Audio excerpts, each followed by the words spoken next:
The first thing we're building towards is a giant ring around the planet.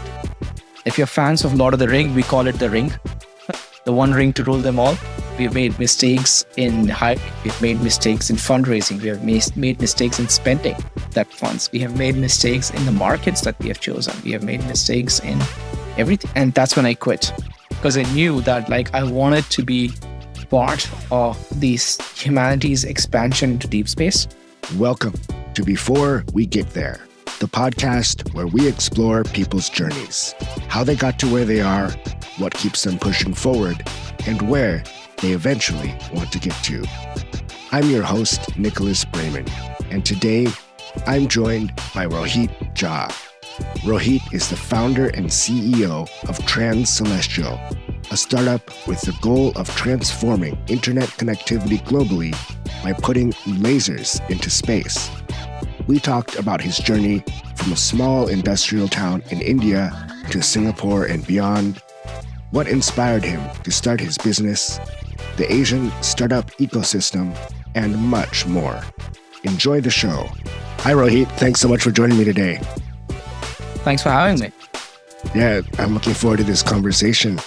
So I think what I want to start off with is your company, Transcelestial. And when I first started learning about you, the thing that jumped off the page is space lasers. So I was just curious, maybe you can tell us a little bit about what your company does, and then what is the reaction you get when you're at a networking event or something and this idea of space lasers comes out? Yeah, good question. I think it's usually one of two reactions, depending on where I am. Like if I'm in Silicon Valley or somewhere, they'd be like, okay, cool. Tell me more. How do you solve this particular cooling problem with space? Because notoriously removing heat from electronics in space is very hard. Right? But for most of the rest of the world, it's like, whoa, Star Wars or Austin Powers, lasers with sharks, right? It's one of two reactions. But yeah, the idea really came about, as all good ideas do, after 2 pints of beers. And it was really, I think personally, I grew up reading a lot of science fiction and was a huge nerd about humanity being amongst the stars and looking at what's out there and spending time growing our civilization. And it's the future we were promised but not delivered. And I think at certain point in time, as Feynman said, that ultimately boils down to a group of individuals to make sure stuff happens. And so as Elon was landing his rockets back in 2015, I felt that for humanity to expand into deep space, we also need to figure out communications as we scale beyond our planet's atmosphere. How are we going to communicate and distribute data, network, and all of that stuff? And how will the internet expand? And really the answer was, you go out at night, you look up at the night sky, you see these thousands of stars in the night sky, and light from these stars come from hundreds of millions and billions of light years away. So light becomes an essential medium to transmit information and data across stellar distances. And so that's really where it all started from, is how can we control light, especially in form of lasers, to transmit data across not only planets, but star systems and eventually galaxies. And so how far away do you think that vision is? Is it something that's coming up quicker than we think? Yeah, I think the technology exists today, to be honest. It didn't exist 8 years ago when we started. I think the concept was there, the underlying components in science was there. In the deep tech, in the startup world, in the engineering world, we talk about problems which are science problems and problems which are engineering problems, right? So this is definitely not a science problem. It means we are not figuring out how to transport or teleport matter across distances. That's a science problem. But engineering problem is, okay, that light can transmit data, but how do you do it across star systems? And how do you make this electronics and this optics work at interstellar distances, interplanetary distances? And that's hard engineering. And then how do you make thousands of these devices and terminals and technologies to work? And so that's what we started the journey on. And I think it exists today. We are definitely testing that in orbit right now in space. But I think it still has what we have today can work across our solar system. What's going to be challenging is how do we scale that beyond our solar system? And again, there's many ways of doing that. That's super interesting. So I was actually, first of all, I want to ask you about translating that long-term vision to a product that you can sell that's needed here on Earth today. But then just going back a step from what you just mentioned, like throughout our solar system, then going beyond the solar system, when are we going to have a need for that? I think there's only a few Yeah. Voyager and what have you that have gone out. Is there a need for it now, or is it Yes. still coming? No, 100%.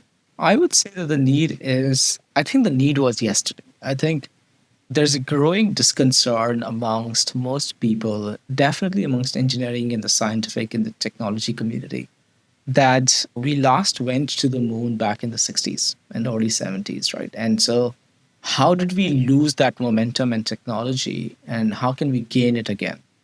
Correct. So, I think even with us, like heavily influenced and inspired by Elon and SpaceX, right?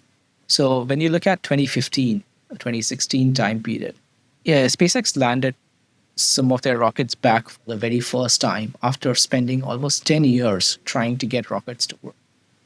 And we could see how there was space travel and space exploration was not only in the domain of NASA and Japanese ESA or Japanese Space Agency or Indian Space Agency.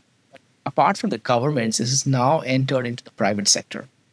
And this has been the dream for the longest time, is that can we build a sustainable space economy which fuels and funds exploration, communication, energy, mineral resource, long-term habitation, and long-term exploration deeper. And that cycle, for the first time, we felt in 2016 was going to be supported by the commercial capital industry, if that makes sense.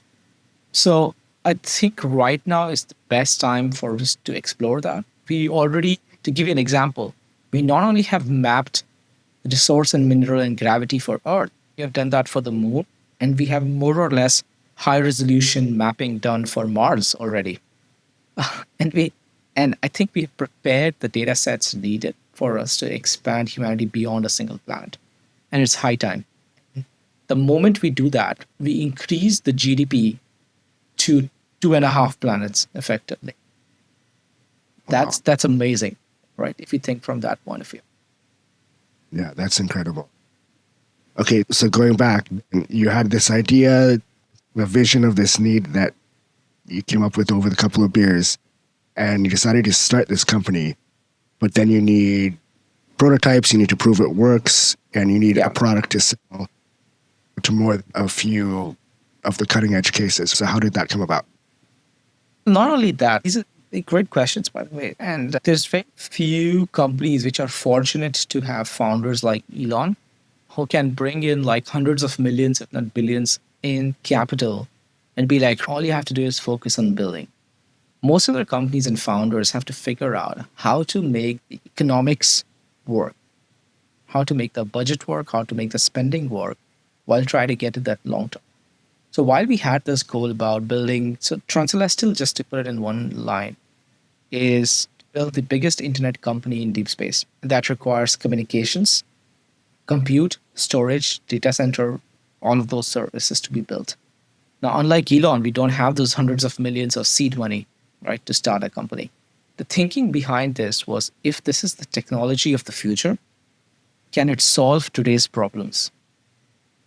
And what are those problems? The problems are quite simple. Me and my co-founder and most of our team grew up in parts of the world where internet sucked.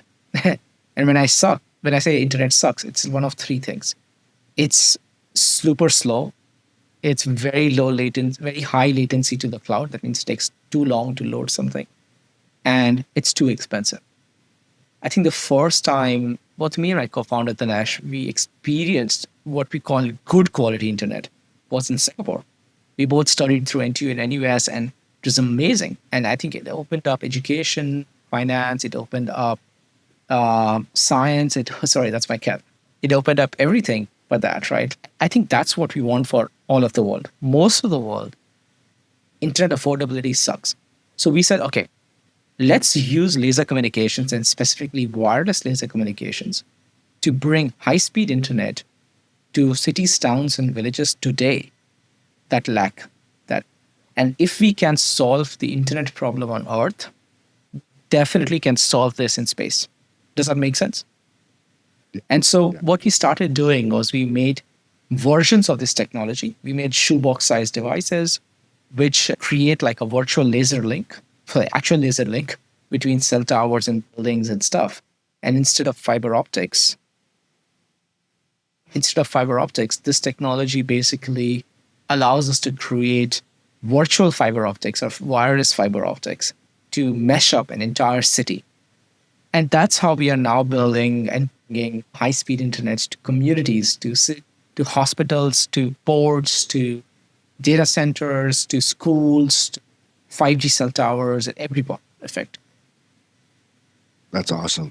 And by the way, that's a way for us to also fund not only the company, but also fund a lot of the very cool research that we do to get it into space and to test it into space effectively. That's cool.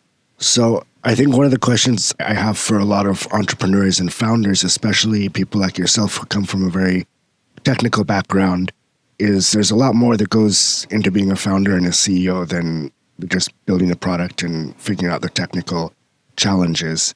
How has that been for you, doing marketing, sales, talking to investors, and all of these other activities that you have to learn how to do on the fly? Yeah, I think most of my team who's been with us for the longest time would vouch for this, that my preference is sitting behind a computer screen and writing code. But I had to fight my way into being able to contribute code back into the company. But yeah, obviously, I think the number one goal for a CEO and a founder is you are the chief storyteller, right? Your job is to not only tell the story of what it means to disrupt big companies, so that's how you get customers, but you also tell the story of what it takes to spend the next decade of your life to your employees and your potential employees, but then also what could that eventually bring as returns to your potential investor, right? And so I see a huge part of my job as storyteller.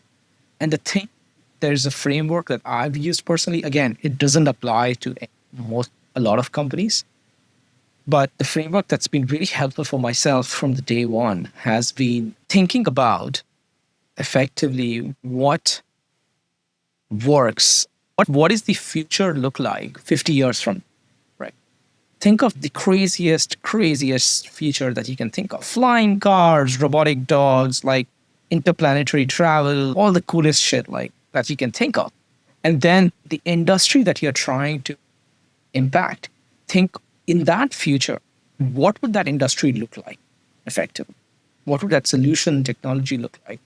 And then you work backwards from a point of decades to the current year and see, okay, if I have to get there, what things need to happen? What industries and companies and things I need to either change or get involved with and stuff to make it happen? What technologies me and my team we need to build? What manufacturing we need to put in place? All of that stuff, right? What engineering. And so that's been really helpful for me to think from day one that, hey, if we want this future amongst the stars with connectivity, communications, internet, what does it look like today? And a big part of that was we can't have shitty internet in Bali. We can't have crappy internet in India. We can't. These things have to be ironed out effectively. Does it make sense? And it also informs the things you need to build. Like we started talking about orbital data centers back in 2016. We first started the company 2017. And it took the rest of the world nearly 7-8 years, just like last month.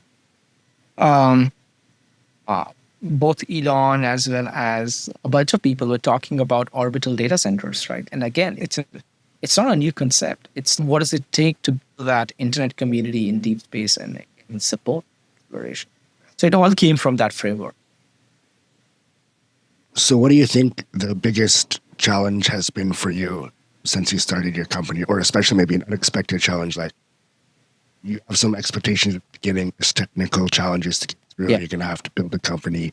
Has there been anything that's unexpected that What was surprising to you? I mean, there's so much. I think the reality is like most of the time, companies and founders learn a lot more from failures than they do from successes. So every single thing that goes wrong shapes the next step that you actually take and puts you on the right path. Like, for example, we've made mistakes in hiring, we've made mistakes in fundraising, we have made mistakes in spending that funds, we have made mistakes in the markets that we have chosen, we have made mistakes in everything. With every mistake, we have made 10 different like correct things that have gone. So if I look at some of the kind of big pivot points for us and big learnings for us has been the one big thing is it may be a very geographical thing, Nicholas, but like the if you look at Asia, the general feedback from quote unquote advisors are that you focus on one specific thing that you are very good at. You keep doing that until you have an exit event or something like that for a company. I think it may be true for some companies, but the challenge is most advisors and most investors and most fund operators in Asia, especially Singapore, have zero experience building 0 to 1 deep tech companies. They've never worked on technologies which impact like human civilization across the scale. And so it has been quite challenging to figure out what advice is good and what advice is not. Does that make sense? So, for example, I tell a lot of deep tech founders here is that figure out how you can test the hypothesis of the technology and it's working at the smallest scale in Singapore and Southeast Asia.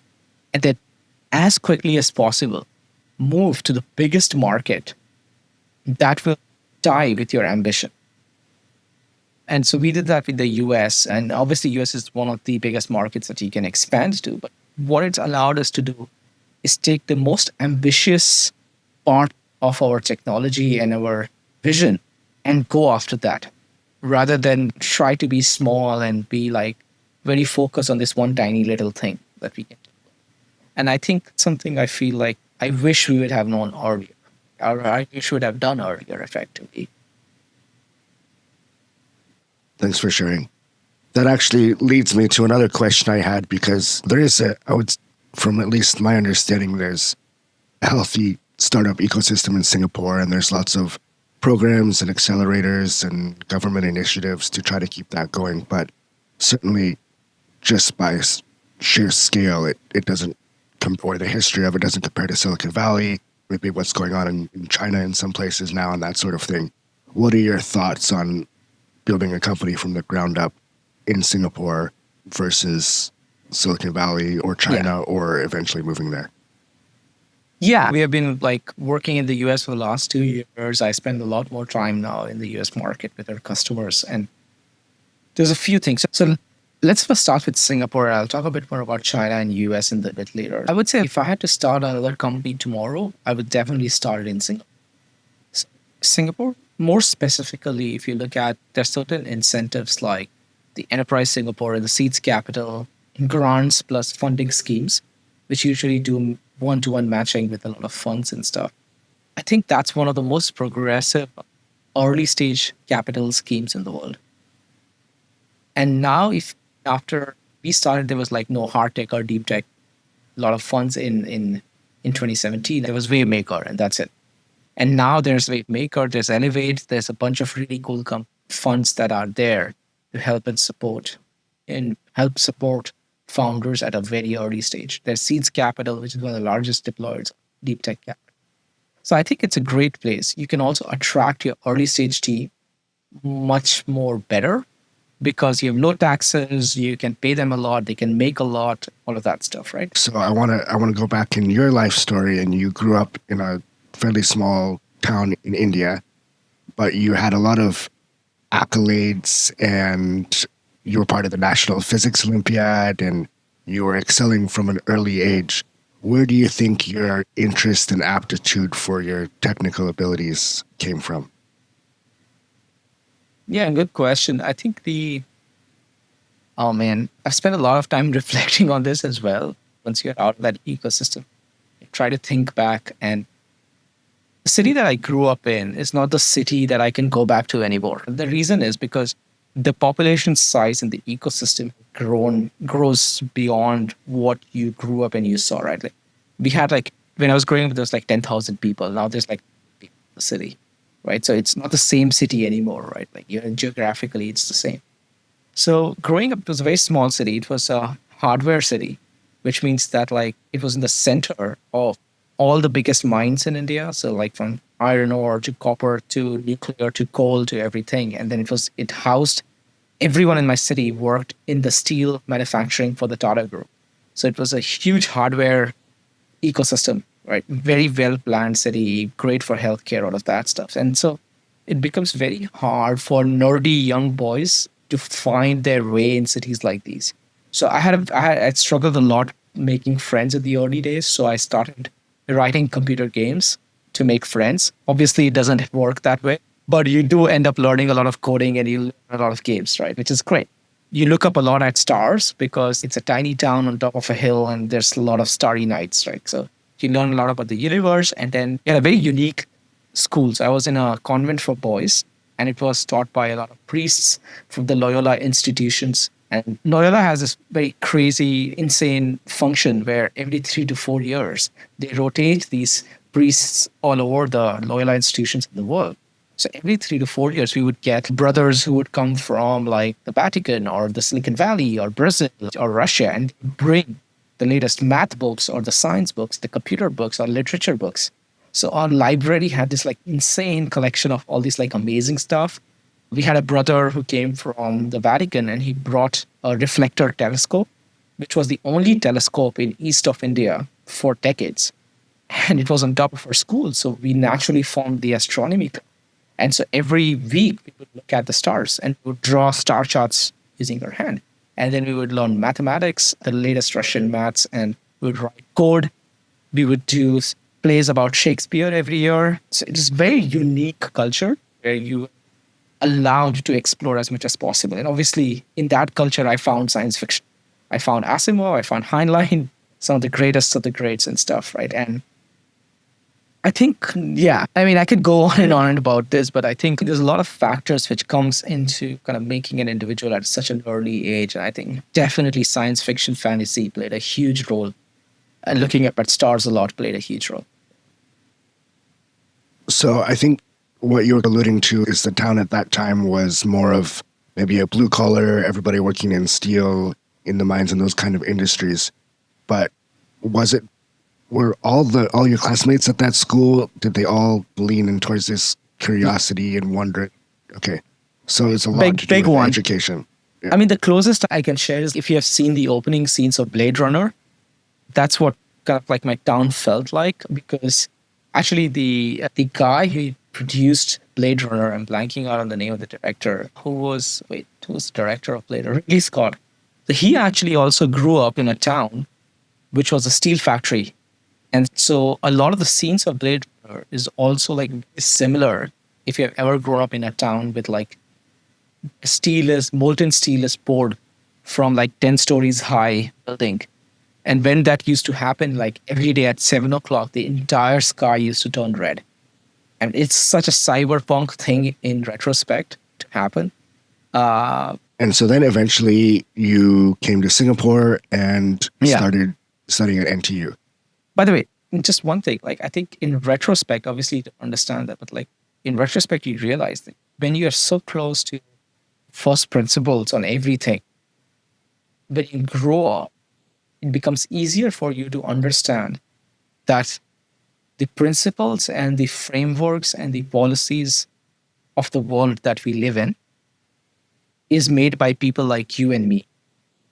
So that means people like you and me should be able to change it as well.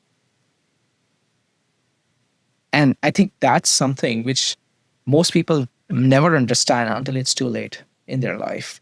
And I think that's what I have a huge respect for founders, whether that's startup founders or even like simple business people who are just opening restaurants, because they have understood the fact that like everything around us has been collectively designed or has been agreed to or was designed by a few people. Like it's not something that's always existed. So they are trying to make a change.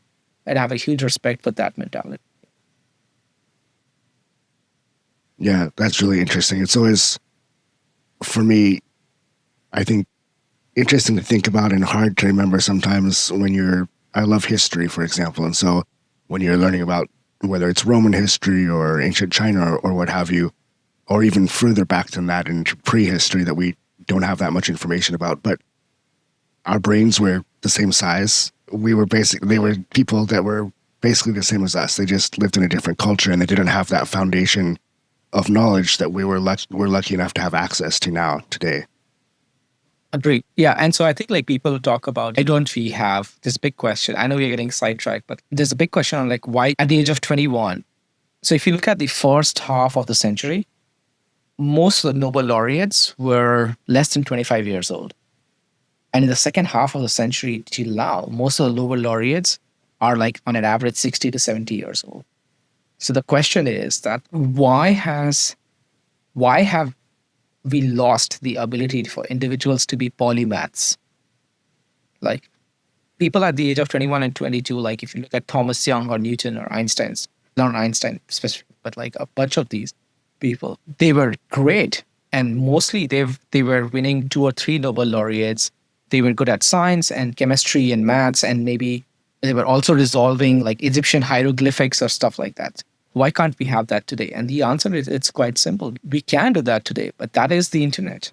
And we have access to that, right? And but the reality is like most people don't have the bandwidth or the focus to be like, okay, what are the areas I can actually truly provide an impact to? So that's the challenge. Yeah, that makes sense. So I'm curious to learn more about, you described your home city as very almost dystopian, but a lot of industrial works going on. And then all of a sudden you moved to Singapore. I guess this would be in the early This was 2000s, 2000. Yeah, this was 2007 to be specific. Okay. Yeah. So I think safe to say a pretty stark difference coming here. What was that adjustment like? How was it getting used to being here? I thought it would be a huge difference, but like first 4 years, it wasn't. Like I was stuck in Jurong. And for those of you who know, it's not that far away from a tier 3 city in India. Like it takes a half an hour to get to Clarky. No, it wasn't. I think there was a couple of things, right? Obviously, like I love food and cuisine. So it was a huge eye opener. There's so much other food groups than just like the Indian cuisine, right? And I think I've been a big fan of food since day one. But apart from that, I think the biggest thing was that curiosity is universal. And I got to learn that in NTU. In Singapore, especially in NTU and NUS, there was since day one, there was like, okay, you don't attend classes, no one cares. There's no attendance, there's no requirements, etc. You can graduate after 4 years without even attending any class. But there's a huge focus on projects. So you get your hands dirty and you get shit done, at least in the engineering sciences, right? And I think that was so amazing and it was so unique. And to me, that was a fundamental shift between what my friends back in India were doing in their universities, right? I got to work on Singapore's first self-driving car, which was also a solar car. I worked on Singapore's first satellite that took black and white pictures from orbit, fully indigenously developed. I worked on robotics. I worked on human-computer interaction, built a 70-inch multi-touch screen in 2010. All these like amazing, crazy projects, which I would never have had the opportunity to do. And I think that these 3 factors were completely unique and was a huge mind opener for me in Singapore, for sure. So that's really interesting because after you graduated, you actually went into the corporate world and into finance. And so going from working on those amazing projects like the satellite and the self-driving car to the button down finance world, what led up to that decision? And there's 2 factors to that. Like as all engineers do, I decided to join the electronic investment world, electronic trading world. Factor number 1 was like after 4 years of NTU, I looked at my bank account. I was like, I just have $5. Like what pays the best, right? Like it's banking by far, salary was like by far better than anything else. But actually I did try you see, back in 2011 when I graduated, there was no Facebook, there was no Google, there was none of these like engineering firms out there, right? Like, there was no Micron, there was no like Nvidia, etc. in Singapore. And so it was mainly like either you do. So the question was, where could I find awesome, highly technical, highly engineering work where I could build things?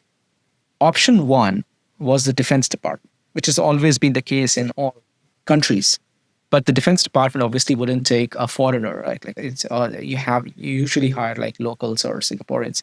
And so the other option, surprisingly, was the high frequency trading world, where a lot of computers and hardware were being built to trade on the public markets or even the private markets. And for the effort that you put in, the effort versus out, you are being paid substantially for you to spend hours a day in the office and working. So I think that part, the technical challenge and a completely new domain where I had to figure new things out, excited in the first years.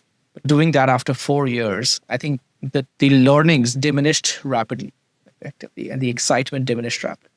So even then, my pay just kept getting higher, my bonuses kept getting higher and stuff, but like the satisfaction just plummeted completely. That has been the case for a lot of in the finance industry. So around 2015, what happened was Elon landed first of their rockets back, and I could see that for the very first time, that private capital is going to play a huge role in developing the space ecosystem. And that's when I quit, because I knew that like I wanted to be part of this humanity's expansion into deep space and be provide that kind of lift and push. And I remember that 50-year exercise I said, I have a certain idea of what humanity should look like in 50 years. And I would love to take us there, in fact. Wow. So I'm curious because, at least correct me if I'm wrong, but I believe that you took a year off and did some traveling and some learning during that time. I'm really curious about where you went and what you found out about the world and about yourself and everything like that.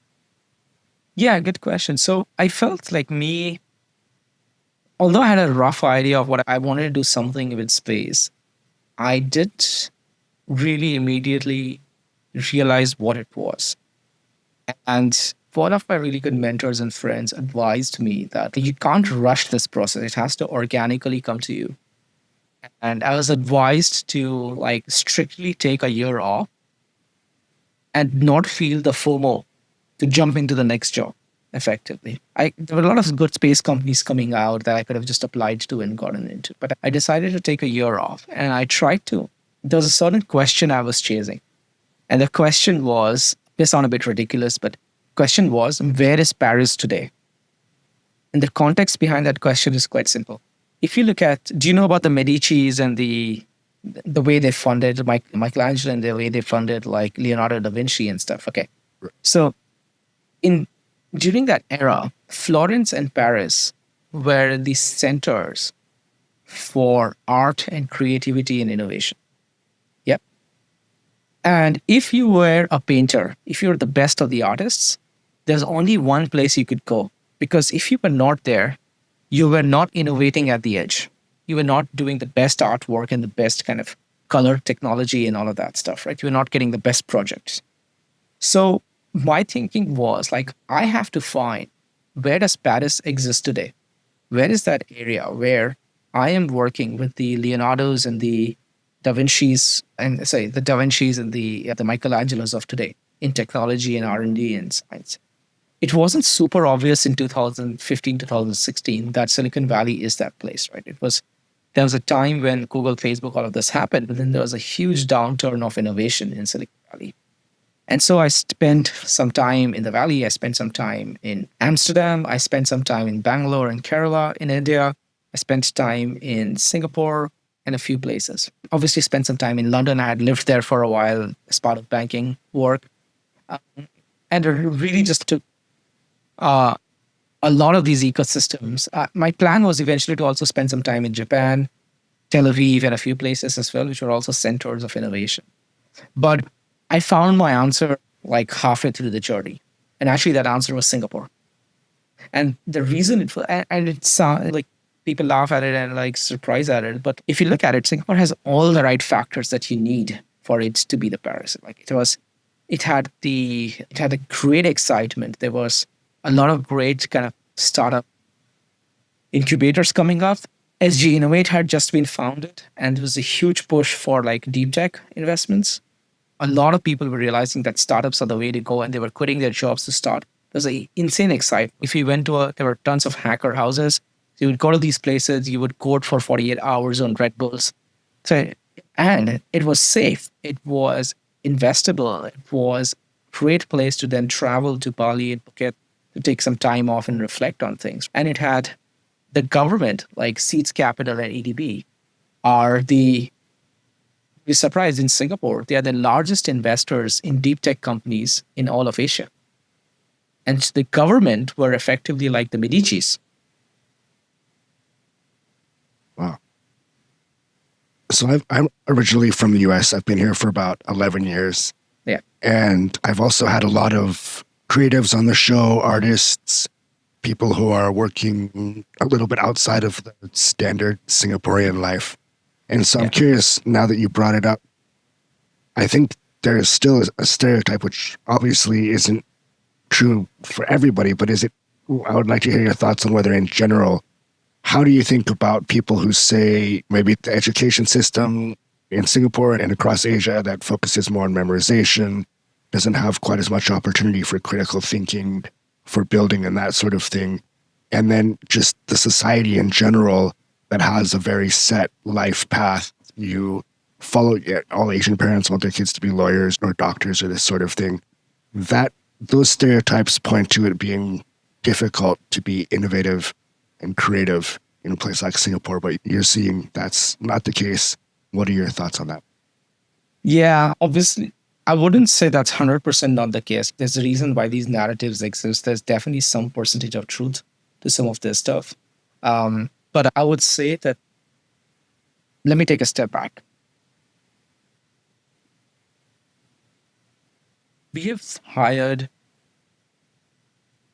some of our best interns and some of our best early stage hires are people who are just finished their JC, junior college for those who are listening, like this just before university, and have not yet decided on which university they're going to enter or about to enter the university. They've been some of our most smartest and ambitious people. I think when you look at the mindset of people, as more of such options become available, we see a huge influx of applications from university, high school, junior college, polytechnic coming our way. A huge influx, actually. People want to work at innovative stuff, but traditionally the options have not existed. One final question I have for you. You've told us a little bit about your 50-year vision for humanity, but looking in a little bit closer lens for yourself, personally, professionally, with your company, do you have any goals you can share with us in, let's say, the next 5 or 10 years? Yeah, for sure. So Transcelestial is really focused on 3 business areas. Our core and biggest bread and butter is to bring what we call last mile on urban connectivity. So here we work with telcos all around Southeast Asia, all the way up to Japan and Taiwan, and all the way down to India on beefing up the 4G and 5G network. What that means is that, like, you would have noticed, like, the 5G in Singapore is not the same as 5G in Bali. Like, you still get the 5G sticker, but it sucks. And so what we are doing is we are building lasers between cell towers for a lot of these telcos, so that, like, you as a consumer in these countries, if you go to sleep, when you wake up, your 5G is 5 times or 10 times faster. And you would never know who did that, right? That's us. And so now, fast forward, we are with one of the telcos in the US. We just signed a nationwide contract, and we are going to be rolling out across 60% of their infrastructure nationwide. We provided internet for Coachella Music Festival last year. We are providing internet for F1 races, the US, all of that stuff. So that's a big bread and butter for us. The second one is defense and intelligence. What happened with Israel and Ukraine was, in part, a huge reason was using technology such as radio frequency or RF, which can be easily jammed or hacked or brought down. And what we have been doing, beefing up a lot of Singapore's security with laser communications rather than RF. And we are rolling that out across some allies like US or India or Japan and other places, right? So that's a second bet about using this technology for guaranteeing safety of nations and sovereignty. And the third one is basically space. So for the last few years, because of the revenues we are making, we have been able to test secretly in space and qualify certain of these technologies. So starting this year, we are now commercially rolling that out with our customers. So effectively towards that, the first thing we're building towards is a giant ring around the planet. If you're fans of Lord of the Ring, we call it the ring, the one ring to rule them all. And that ring runs around the equator or will run around the equator. And it will be it will be an alternative to undersea cables. For those of listeners who don't know this, but today, 99% of the world's internet runs through these very big fat cables which sit at the bottom of the ocean. And Singapore is delivered internet by 5 or 6 cables. Let's say if someone takes an anchor and drops it on these cables, Singapore can go dark overnight completely. So what we are building as a ring around the planet is to be able to drop lasers from orbit directly into cities, towns, and villages to power them entirely from orbit and their internet from orbit, so that the internet infrastructure doesn't only rely on undersea cables, but we have a way to route data in space and bring internet to everywhere on the world. So those are the kind of 3 areas we are pushing heavy on in the next 5 years. Yeah. Awesome. That sounds like a great mission. We'll put the Transcelestial website in the show notes. Is there anywhere else people should look if they want to get to know more about the work you're doing? Honestly, I think like embarrassingly, sometimes we put out X notifications and LinkedIn notifications even before we send updates to investors. So I would strongly recommend please follow us on X and LinkedIn. And my profile is x.com/Rohit. Sometimes, to the annoyance of my team, I leak things. Yeah, I'm excited about stuff of what we are doing. So yes, please follow us on these places. And yeah, we have a great YouTube channel and we are starting to build more content there. Please follow us there as well. And yeah, hope to keep talking to you in the future as well as more and more things open up. Awesome. We'll put those links in the show notes. Thanks again, Rohit. It was great to talk to you, and we'll talk again soon. For sure. Let's keep doing the good work, man. Thank you. Thank you. Thank you for listening to Before We Get There with your host, Nicholas Braman. Please like and subscribe on YouTube and your favorite podcast platforms like Spotify and Apple Podcasts. You can also find us on Instagram, TikTok, and Facebook at Before We Get There Podcast. New episodes are released every other Thursday morning. See you next time.